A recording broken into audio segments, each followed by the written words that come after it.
दोस्तों नमस्कार। आज हम बात करने वाले हैं, आज क्रश की बात करने वाले हैं कि हर इंसान की ज़िंदगी में, चाहे वो एक एडल्ट हो या एक एज पर्सन हो, प्यार मोहब्बत की भावना और क्रश की भावना उत्पन्न होती है उनके जीवन में। तो आज हम देखेंगे कि वो कौन से एज हैं, वो कौन सी एज है जिसमें आपको क्रश आपके जीवन में उत्पन्न होगा। तो इसके लिए आज हम जो लेंगे, माध्यम लेंगे, वो लेने वाले हैं। चलिए एक चार्ट देख लीजिए। कैलकुलेशन अगर आपको करनी है, आप आराम से कैलकुलेशन कर सकते हैं। कैलकुलेशन कैसे करनी है।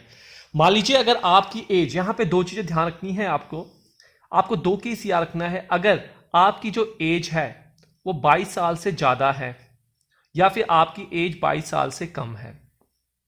पहले हम मान के चलते हैं, अगर आपकी जो एज है वो 22 साल से कम है, 22 साल से आपकी कम की एज है, पहले हम इस केस को देखेंगे। बाद में हम देखेंगे कि अगर आपकी एज 22 साल से ज़्यादा है तो उस केस में हमने क्या करना है, क्या कैलकुलेशन हमें कैसे करनी है। चलिए, अगर आपकी एज 22 साल से कम है तो आपको यहाँ पे दो पैरामीटर्स याद करने हैं, दो वैल्यू को आपको याद रखना है। वो वैल्यू क्या है? 3 नंबर। आपको न्यूमरोलॉजी में 3 का कॉन्सेप्ट लेके चलना है यहाँ पे। मान लीजिए अगर आपकी डेट ऑफ बर्थ, अगर आपकी जो डेट ऑफ बर्थ है वो 24/06/1990 की डेट ऑफ बर्थ है। आपकी डेट ऑफ बर्थ क्या है? 24/6/1990 की।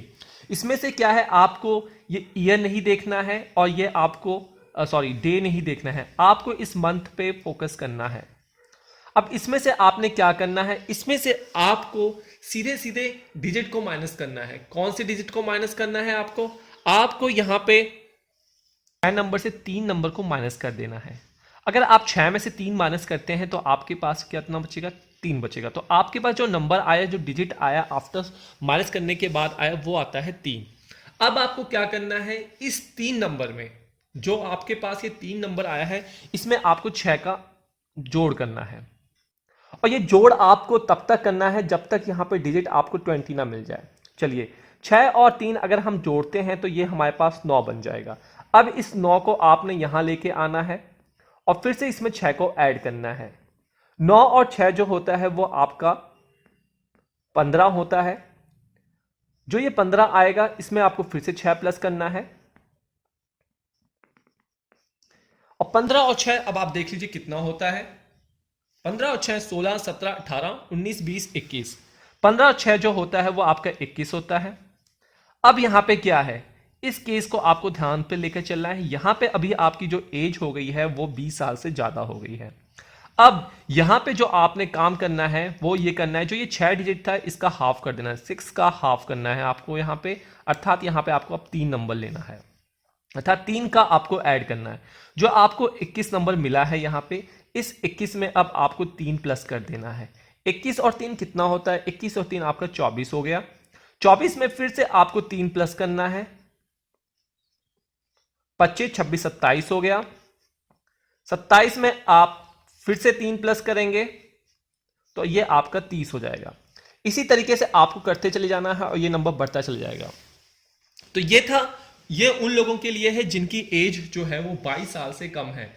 यहां पे एक चीज बता दें, ये जो आपके पास डिजिट निभर के आ रही है, ये जो डिजिट क्या रही, ये आपका क्रश बताएगा कि इस एज में आपको क्रश होगा, या फिर आपके लव अफेयर्स के चांसेस हो सकते हैं, या फिर आपके मैरिज अफेयर के चांसेस हो सकते हैं। जो आपको अब अगला क्वेश्चन आपका होगा, ये 9 15 21 इसका क्या मतलब है? इसका मतलब है कि इसमें भी आपको क्रश जैसी भावना होगी, बट ये एक वो एज नहीं है जिसमें आप शादी कर सकते हैं या क्रश की भावना में आप लिप्त हो सकते हैं। तो 24 27 30 ये होगा, ये एक एडल्ट एज है। इस एज में आपके प्यार मोहब्बत में पढ़ने की ज्यादा गुंजाइशें हैं और आप इसमें कहीं ना कहीं पढ़ेंगे। अगर आप अपनी अपनी न्यूमरोलॉजी देखें, या जिस एज में आपको क्रश पहली बार हुआ वो कहीं ना कहीं इस माध्यम पे आधारित होगा। 27 और 30 है, ये एक टेंटेटिव एज है। इस एज में आपकी मैरिज हो सकती है। तो ये टेंटेटिव एज, इसमें आप कंफ्यूज, आपने कई लोग अब कमेंट में ये लिखने वाले हैं कि हमारी एज इतनी हो गई और हमें क्रश नहीं हुआ, हमारा ऐसा कोई ऐसा संबंध नहीं स्टैब्लिश हुआ। तो जो आप गणना बता रहे हैं ये गलत है। देखिए, ये तो एक गणना है, हम एक निष्कर्ष पे पहुंच रहे हैं, एक लिमिट लगा रहे हैं, लेकिन कुंडली में कई चीजें होती हैं जो हमें साथ ही और साथ में देखना है। आप कुंडली में सप्तमांश को नहीं भूल सकते, आप D9 चार्ट को, नवांश को नहीं भूल सकते, आप अपने लग्न चार्ट के लग्नेश को नहीं भूल सकते, तो उनकी भी कहीं ना कहीं गणना होती। ये तो आपको सिर्फ एक आइडिया देने के लिए है, एक आइडिया आपको देगा कि हाँ इस एज में आप कर सकते हैं। चलिए अब अगला केस उन लोगों के लिए है जिनकी एज 22 साल से ज्यादा है। जिनकी एज 22 साल से ज्यादा है उनके लिए अब देखते हैं उनके लिए आपको क्या कैलकुलेशन करनी है और ये कैसे होगा। चलिए अगर आपकी 22 साल से एज ज्यादा है तो यहां पे आपने 3 नंबर माइनस किया, तो यहां पे आपको 2 नंबर को कॉन्सेप्ट लेके चलना है। जब हम प्यार मोहब्बत मैरिड लाइफ की बात करते हैं किस एज में होगी, तो ये 2 और 3 जो मूल्यांक हैं इनको हम फोकस करते हैं न्यूमरोलॉजी में, इसको ही कैलकुलेशन करते हैं। तो 22 से कम है तो आपको 3 का माइनस करना है, और 22 से ज्यादा अगर आपकी एज बन रही है 24, 25, 26, अगर आपकी इतनी एज हो चुकी है तो आपको उसमें से 2 माइनस करना है। किसमें से? अपने मंथ में से माइनस करना है जिसमें आप बॉर्न हुए हैं। चलिए अगर हम मान लीजिए 24/06 और जो ये डेट ऑफ बर्थ थी, अब हम इसको 1985 कर देते हैं। ठीक है, आपको 1985 नहीं लेना, आपको 24 नंबर नहीं लेना, आपको फोकस करना है इस मंथ पे। इस मंथ पे आप फोकस करेंगे कि इस मंथ पे क्या है। चलिए अब इस मंथ में से क्या है, आपको माइनस कितने कहा गया है? 2 को। अब आपने इसमें से सीधे सीधे माइनस कर दिया 2 नंबर। अब आपके पास जो नंबर मिलने वाला है वो आपको 4 नंबर मिलेगा। आपको जो नंबर यहां पे मिला वो 4 नंबर है। अब क्या करना है, आपको इसमें 6 को ऐड करना है। जो 6 यहां पे आपने ऐड किया वही 6 आपको यहां पे ऐड करना है। आपने 6 को ऐड किया, 6 4 कितना हो गया? ये आपका 10 हो गया। अब जो 10 आपको यहां पे मिल रहा है, इस 10 में फिर से आपको 6 को ऐड करना है। 10 + 6 आप ऐड करेंगे तो ये आपका 16 हो जाएगा। 16 में फिर से आपको ऐड करना है 6, तो ये आपके पास कुल 22 नंबर हो जाएगा। तो अब यहां पे देखिए आपकी जो डिजिट है वो 20 से ज्यादा हो गई है। हमने कहा था जैसे ही नंबर 20 से ज्यादा होगा उसके बाद अब आपको माइनस कर देना है, इसका जस्ट हाफ कर देना है। तो आपका 22 है, तो 22 में अब जो ऐड होगा वो होगा आपका 3, अर्थात 6 का जो हाफ होगा वो इसमें ऐड होने वाला है। तो यह आपके पास 25 साल की एज हो जाएगी। अब 25 में अब आपको क्या करना है, फिर से 3 ऐड करना है। 25 और 3 28 हो गया। 28 में फिर से आप ये ऐड करेंगे, 28, 29, 30, 31, तो आपके पास 31 हो गया। तो इस तरीके से अगर आप एज करते जाएंगे तो आपके पास एक टेंटेटिव एज मिलेगी। इसे हम कहते हैं टेंटेटिव, मतलब कि हम इनमें से किसी एज में या इनमें से किसी एज में मैरिज के लिए हम जा सकते हैं और मैरिज कर सकते हैं, या फिर हमें क्रश होगा, लव अफेयर्स की भावना जो है वो हमारे यहाँ ऊपर होगी। तो यही जो एज होगी ये भी कहीं ना कहीं न्यूमरोलॉजी के हिसाब से एक आइडियल एज होगी, एक मैरिज की एज होगी। चलिए अब क्या करें, अब आपने देख लिया, कई लोग ऐसे आएंगे कि यहां क्वेश्चन जिनका उठेगा कि ये 3 नंबर आया, यहां पे 2 नंबर आया। समझ में आ रही है बात? तो मतलब यह है कि जो 3 नंबर है तो ऊपर की डिजिट कहीं ना कहीं इससे बड़ी होने वाली है, 4 होगी, 5 होगी, 6 होगी। लेकिन अगर यहां पे अगर किसी का बर्थ अगर आपका जनवरी में हुआ है, अगर किसी का जनवरी में हुआ और किसी का बर्थ फरवरी में हुआ, तब हमने क्या करना है। अगर आपका बर्थ जनवरी में हुआ है तो आपको क्या करना है, 11 में से 1 माइनस कर देना है यहां पे। और वहीं अगर आपका अर्थ फरवरी में हुआ है तो आपको 12 में से आपको 2 माइनस कर देना है, और जो आएगा नंबर उसके साथ फिर से उसी तरीके से प्रोसेस करना है जिस तरीके से हमने यहां पे प्रोसेस किया है। तो दोस्तों ये था गणना, ये था एज कैलकुलेशन करने के लिए। इसमें आपको पता लग गया है 22 से एज कम है या 22 से ज्यादा है। क्रश के बारे में बताया है यहाँ पे आपको, तो आपको यहां से पता लगता है। अगर आपकी एज 24/6/1990 है, फिर से एक बार रिपीट कर रहे हैं, 24/6/1990 है, तो आपको अपनी ईयर को छोड़ देना है और आपको अपना डे छोड़ देना है। आपको मंथ को कंसीडर करना है, उसमें से 3 माइनस कर देना है। 3 और 6 जो आपको करना है यहां पे 9 करना है।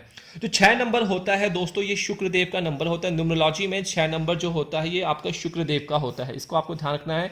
ये आपका शुक्रदेव का नंबर होता है, इसलिए हम कंसीडर करते हैं न्यूमरोलॉजी में 6 नंबर।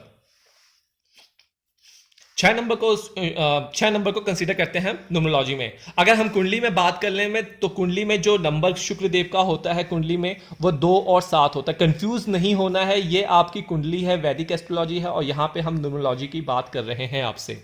ये आपकी न्यूमरोलॉजी है, कंसीडर कीजिए इसे। ठीक है, जो नंबर मिलेगा उसमें आपको फिर से +6 करना है। तब तक करना है जब तक आपकी एज 20 से कम है, तब तक आपको 6 करना है, और 20 से जैसे ही आपकी एज बढ़ती है तो आपको उसका हाफ कर देना है और ये करते चले जाना है। और ये आपको एज मिल जाएगा। तो मतलब कहने का मतलब इस एज में जो आपकी 9, 15, 21, 24, 27, 30 आई, ये एज जो है वो आपकी काफी अच्छी है। शुक्रदेव इस एज में आपके लिए काफी अच्छे हैं। अगर इस एज में आप कुछ भी मेटलिस्टिक चीजें करते हैं, कोई भी लग्जरी लाइफ जीने की कोशिश करते हैं, कहीं विदेश यात्रा कर रहे हैं, कुछ भी कर रहे हैं अपार्ट फ्रॉम ये आपके क्रश के अलावा, वो आपको सक्सेस देने वाला है। सेम चीज जो कॉन्सेप्ट है वो आपका 22वें भाग में भी उत्पन्न हो रहा है। तो दोस्तों ये पूरी कैलकुलेशन थी। आशा करते हैं कि आपको ये समझ में आ रही होगी। और जो सॉफ्टवेयर बनते हैं, जो आप ऑनलाइन सॉफ्टवेयर देखते हैं, गूगल पे जाके देखते हैं या याहू पे देखते हैं, जो सॉफ्टवेयर बने वो सिर्फ यही कैलकुलेशन होती है, सारा का सारा पीछे प्रोग्राम बने होते हैं, वो ऑटोमेटिकली कैलकुलेशन करते हैं। हमारी ऐप ज्योतिष घर में भी हमने ये प्रॉब्लम देने वाले हैं हम न्यूमरोलॉजी, जिसे हम नामांक कह सकते हैं, मूलांक कह सकते हैं, अर्थात जिसे हम अंक शास्त्र कहते हैं। आज हम उसकी बात करने वाले हैं। आज हम वैदिक एस्ट्रोलॉजी की बात नहीं करेंगे, कुंडली की बात नहीं, थोड़ी सी हटकर जो कि न्यूमरोलॉजी है, जो कि वैदिक एस्ट्रोलॉजी का ही एक पार्ट कहा जाता है, उसके बारे में आज बात करने वाले। ध्यान दिया है कि आप वहां पे अपनी एज डालें, आपको कैलकुलेशन करने के लिए नहीं है। कैलकुलेशन बैकग्राउंड में ऐसी हो रही है, आपको चीजें आपके हाथ में आके मिल जाएंगी। इन फ्यूचर में हम आपसे ये भी बात करेंगे कि हम प्रोग्राम के अंदर इसको कैसे यूज करते हैं। आपको मैं एक प्रोग्राम बनाना भी सिखाऊंगा कि इस आपको न्यूमरोलॉजी आती है। न्यूमरोलॉजी सीखना वैदिक एस्ट्रोलॉजी से काफी सरल है। आपको न्यूमरोलॉजी आ गई तो आप कहीं ना कहीं प्रिडिक्शन देंगे, लेकिन अगर आपके पास न्यूमरोलॉजी और वैदिक एस्ट्रोलॉजी साथ में, तो प्रिडिक्शन आपकी जो होगी वो एकदम एक्यूरेट होगी। तो आज के लिए बस इतना ही। कोई समस्या हो तो आप हमें कमेंट बॉक्स में डाल के पूछ सकते हैं, या हमारी ऐप ज्योतिष घर को प्ले स्टोर से डाउनलोड कर सकते हैं। आपका सादर आपकी क्वेरी, आपकी रिकमेंडेशन हमेशा आमंत्रित है। आज के लिए बस इतना ही। धन्यवाद।